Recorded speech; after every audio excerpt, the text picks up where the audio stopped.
I think from like personal experience and I guess from other people's experiences as well, I think the big thing is just helping to connect students who might be feeling climate anxiety or feeling powerless, feeling like there's nothing they can do on like a larger level. But just being with other people who like are making changes in their community is really powerful. It just like encourages youth to get more involved, make new friends, learn about different opportunities. Welcome to Healthier, Happier, Smarter, connecting with Wisconsin's outdoors through learning, stories, and communities. My name is Jaeden. And my name's Xia. What happens when learning moves outside the classroom? You get healthier students, stronger communities, and deeper connections to nature. Healthier, Happier, Smarter explores outdoor and environmental education across Wisconsin. From schoolyards and forests to youth-led climate action and community programs. Join us as we share the stories shaping the future of learning and the outdoors. Healthier, Happier, Smarter is brought to you by the Wisconsin Association for Environmental Education in partnership with the James E. Dutton Foundation, a charitable foundation providing financial support to organizations working on projects which benefit wildlife, animal causes, environmental preservation, and outdoor education. Additional financial support comes from the Natural Resources Foundation of Wisconsin and WAEE members and donors with in-kind support from Green and Healthy Schools, Wisconsin. Welcome to Happier, Healthier, Smarter. Today, we're joined by the Dane County Youth Environmental Committee. For a little background, the committee, created in 2020, is a group of passionate young leaders in Dane County with a focus of support to youth leaders in the fight against climate change, pollution, and other environmental concerns. DCYEC members sit on a municipal and educational boards, lobby public officials, lead green teams, and voice opinions on government spending to advocate for intergenerational equity.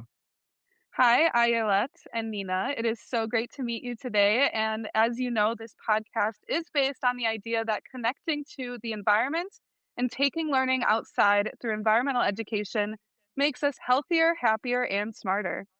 We'd love to start by getting to know you. So please tell us about how you connect to nature and how you got interested in this work. And I'd love to hear from Nina first. Okay, so I'm a senior in high school right now, and I joined DCYEC in my freshman year. In high school, I was told to like join a lot of clubs, so I joined the Green Club at my school, and it was really fun. That was the first year that I went to the Dane County Youth Climate Conference, which I think we're going to talk about later. But yeah, I had a lot of fun, and it introduced me to DCYEC, so I got to meet a lot of youth who want to do something about climate change but from other school districts rather than just my high school or even just my school districts. I feel like without DCYC, I wouldn't have been able to meet a lot of those people. In terms of like my connection to nature, I guess, I feel like I wasn't a super outdoorsy or like athletic kid, but I love walking and going on walks is my connection to nature. I appreciate the background. Yolette, would you like to tell us a little bit about yourself? Yeah, of course. So I'm a junior in high school. We're in the same school district, but I go to a different school. And unlike Nina, I've always been like a super outdoorsy kid. Like I would go hiking with my family, with my friends. I just love to be outdoors. And I think just something that really sparked me being super interested in the climate crisis is that we would drive somewhere and instead of seeing a wild animal, we would see what we called a wild trash bag. It was a little disheartening to see as like a child, and then just watching it get worse made me really inspired to take action because I don't want to live in a community where there's just like trash instead of animals. And so my freshman year, I joined my environmental club, and then through that, I also joined DCYC. And I did that because I felt like a lot of people cared about the environment and that they were joining clubs and like taking action, but they didn't actually know what they were doing or like why it was helping the environment. So I thought that maybe joining a committee with people that were also youth and also super passionate about climate change would help me not only join in on action beyond my school, but also to the entire county and the state through the conference, but also understand what I was actually doing. Absolutely. I see that a lot in the work I do with Green and Healthy Schools. A lot of individuals and especially youth want to take action, but don't necessarily make those local, statewide, and even national connections as to the impact that their actions do have. So yeah, I'm really excited to talk a little bit more about DEYEC. Another big part of the committee's work is planning an annual conference. Can you guys tell me like a little bit about the event and how planning and attending the conference impacted your understanding of climate education? Yeah, so the conference is a gathering from youth all across the state to learn about and promote climate change action in the midst of the climate crisis. So we do a lot of talking about what's happening in the environment as of that day, and then also a lot of inspiring projects and change that's happening, and then also communicating with other youth. And it's impacted my personal understanding of climate change as becoming like one of the more inspiring things that I do in my climate advocacy because it's just really inspiring to talk to so many passionate people, not only youth, but also other organizers. And the keynote speaker is always super interesting. And I'm very focused on like scientific action, like I do surveys and I research and stuff. But the conference allows me to understand the other facets of environmental action because that's also just as important. Like last conference, I got to meet Jerome Foster, who's really big into policy and like that impact. And that's what's kind of guided me on what I'm trying to do now in my Green Club. I always love going to conferences. It's quite literally a place to just like nerd and geek out about the environment. So many like-minded people just passionate about the same thing.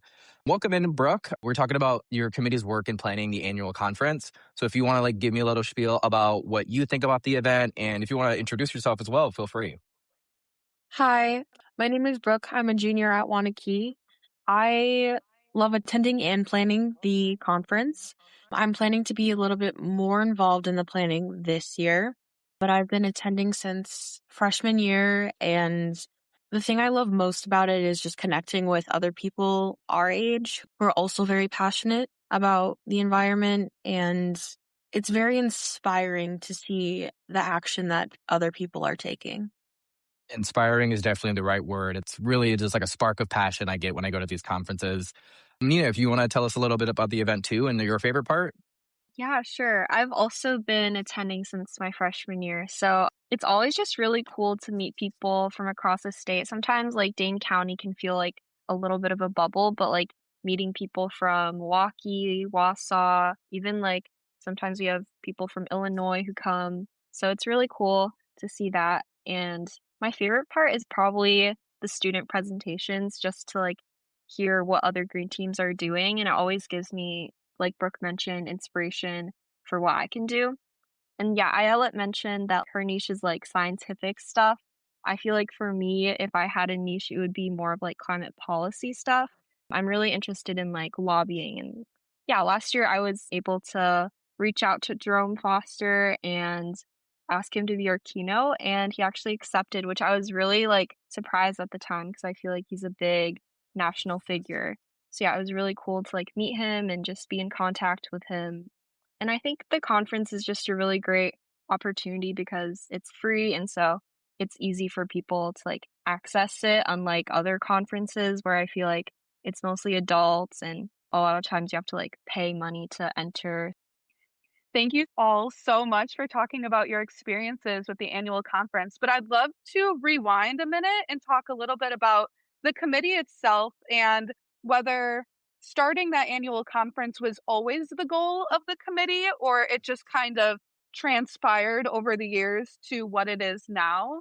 I'm not totally sure if you all were in the committee when they first planned their annual conference, but I'd love to know more about that process, especially from a student perspective. I know planning a conference can seem really daunting. And I know for even adults, it's a lot of work and a lot of time that you put into a one-day event. So I would love for you all to talk about your perspective on that.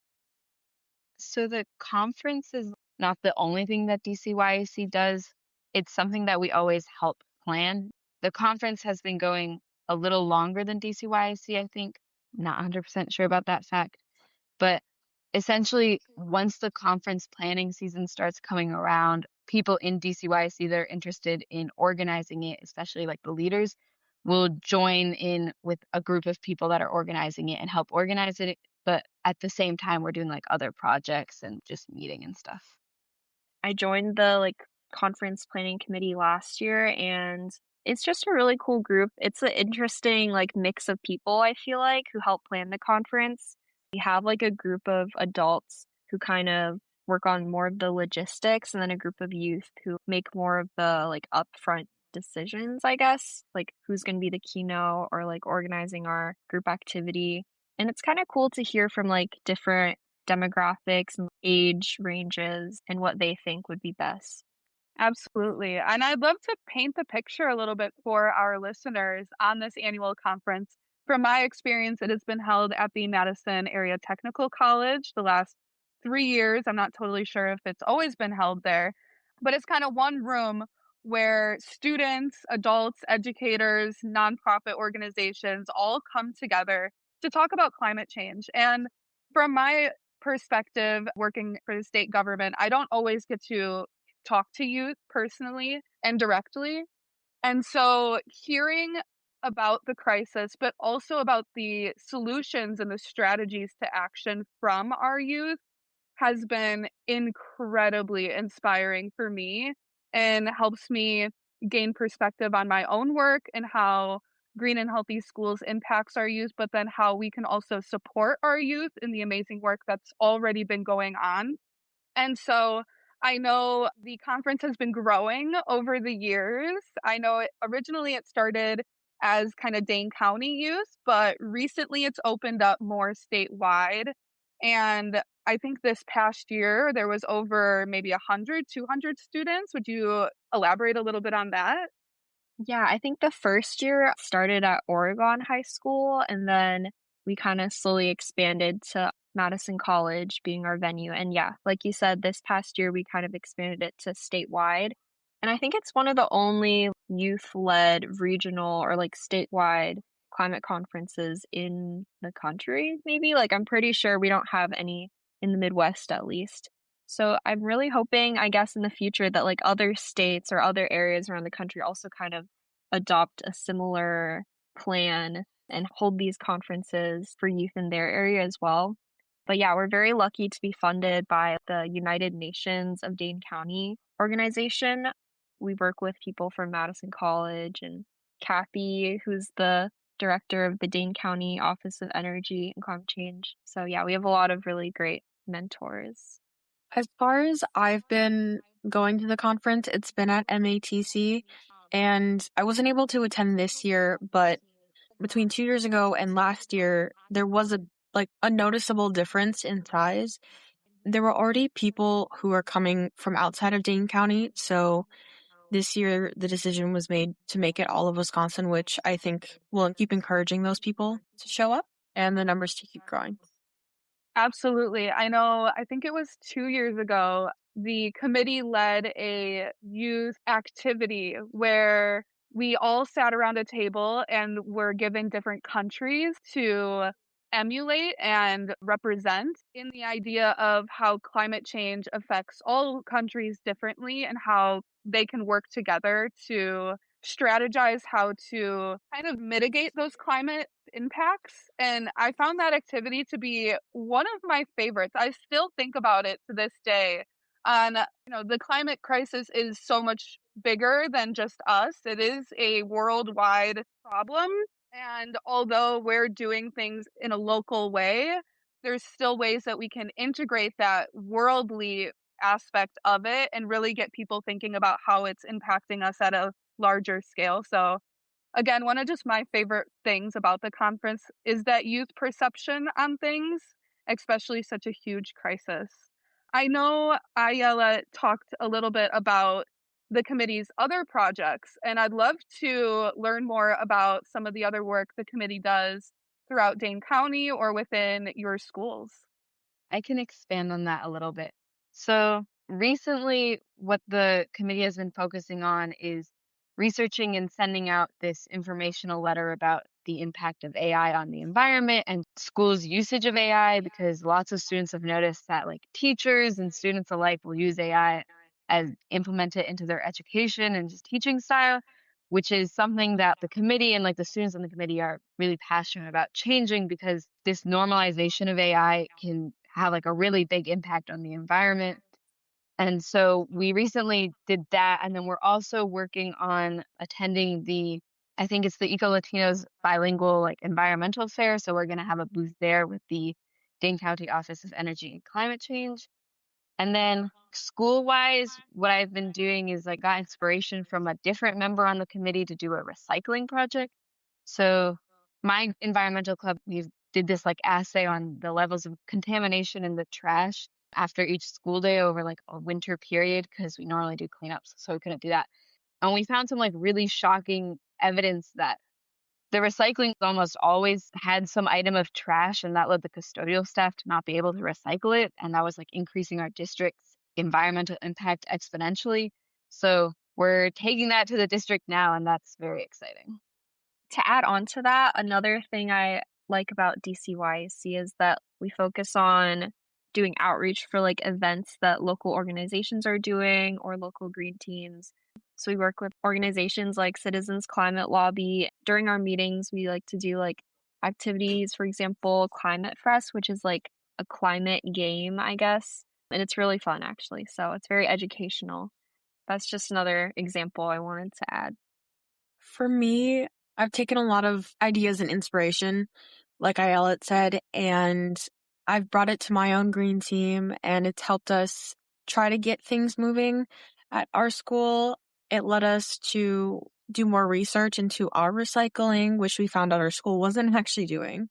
And the AI email as well, our school was partaking a lot in that. So it's slowly helping at least Wanakee make some good changes. Yeah, between the expo, the recycling study you guys are doing, the collaboration with other groups, you guys are really using every hour in these 24 hours of your day to really make an impact. And it's always so inspiring to hear high school students get involved with environmental issues. It always makes me think about I don't think I did too much in high school in terms of extracurriculars. So you guys are really showing me up, but it's okay.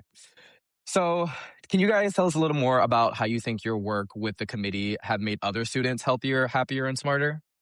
To expand on that, have you seen other students, because of your work, get involved in the committee or get involved in projects at their school just because they're inspired or newly awakened to the climate crisis where they feel that kind of draw to take action? I think from like personal experience and I guess from other people's experiences as well, I think the big thing is just helping to connect students who might be like feeling climate anxiety or feeling powerless, feeling like there's nothing they can do on like a larger level. But just being with other people who like are making changes in their community is really powerful. Yeah, it just like encourages youth to get more involved, make new friends, learn about different opportunities. So I like to think that's how we're making other students healthier and happier. Yeah, and I can expand on that a little bit. Like Nina said, that we stay like very connected in our community. It's like kind of an integral part of what we do. And like part of that is obviously the conference. That's super big. Last year was my first year helping plan the conference. And then this next year, I'm really excited to continue doing it. And what I'm also super excited about is the fact that I'm just watching like the planning committee, like the youth aspect of it just grow and grow. I recently saw a girl that I talked to for quite a while at the conference who was telling me about how her school doesn't really have as much opportunities. Like she made her own green team and she was like just getting her feet into like environmental advocacy. And I saw her join the planning committee and she's going to have a big impact, I know. So I'm just really excited to see that happen because I think us connecting with her gave her like the opportunity to just expand and grow herself as well. I agree. Adding on to what both of you said, I've seen a bunch of kids from my school who didn't really know where to start, or from my green team, and it's brought a lot to our green team. I think having a sense of hope or a group where we can share common ideas in the midst of everything that's going on in the world is really important. And making those connections, especially at our age, and trying to make change, it makes me happier. It gives me a sense of hope, and it feels good actually trying to do something.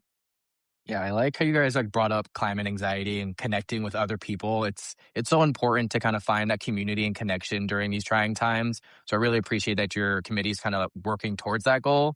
And I guess I'm also just a little curious. I know you guys said you're like juniors and seniors.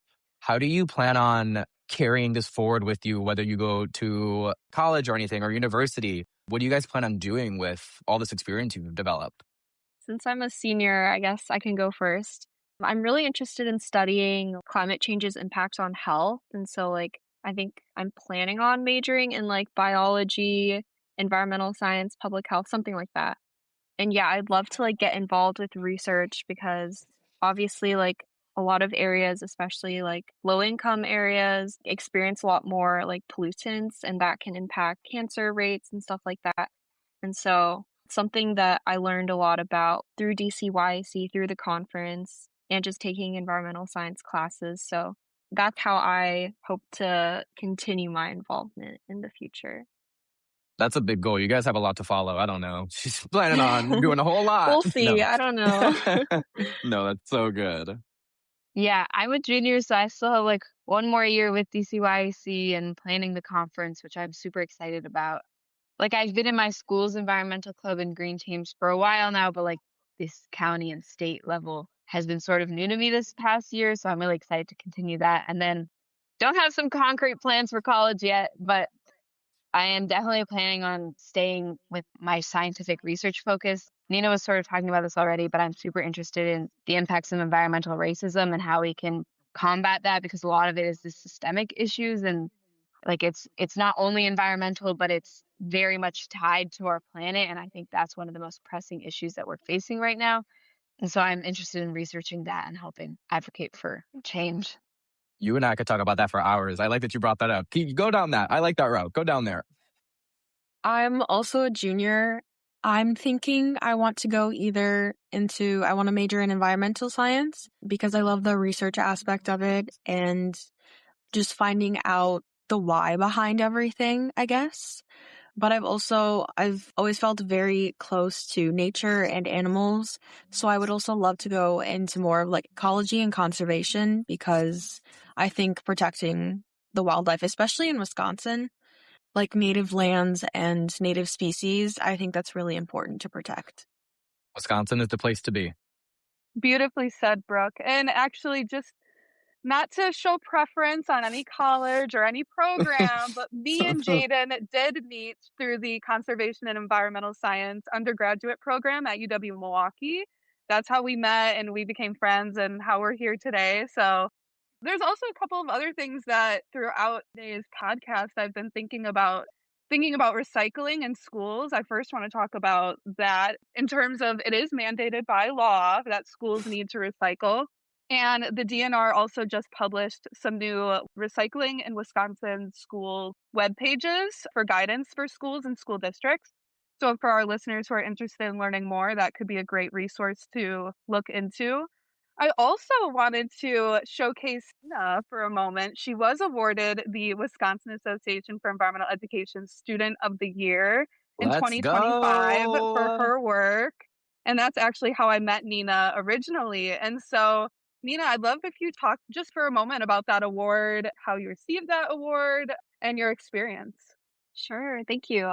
I think I heard about it either through like someone from the conference planning committee or maybe like Citizens Climate Lobby. Honestly, don't remember, but yeah, I decided to apply just for fun and it was really cool. I guess a big part of like how I tied everything I do to like environmental education is through like lobbying.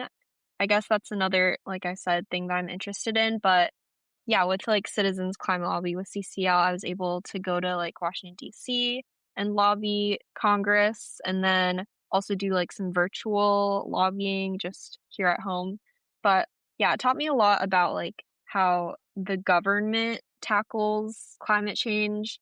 It can be hard. It can be hard to like lobby, especially right now. But yeah, it really opened my eyes to like how you can have a conversation with people who have very different opinions from you. I met a lot of other youth at the conference. Basically, CCL has like a conference every year in DC and a lobby day. And that's actually how I met Jerome Foster. He was the keynote speaker for the CCL conference a year ago, 2 years ago. I kind of tried to use that to like educate others back here in Madison. So I decided to apply for the like environmental education award. Yeah, Nina, you are so humble because I remember reading your nomination and being part of the ceremony last year, and the work that you've done is absolutely incredible. For anyone who doesn't know Jerome Foster, can you talk just for like a sentence or two about who he is and maybe why you chose him as your keynote speaker this past year at the DCYCE conference? Yeah, he was the youngest ever White House advisor during Joe Biden's presidency. So he was a climate advisor as like a teenager, which is crazy. So he has a lot of experience in like the policy and government field. I think right now he runs a nonprofit and like I think a climate publication.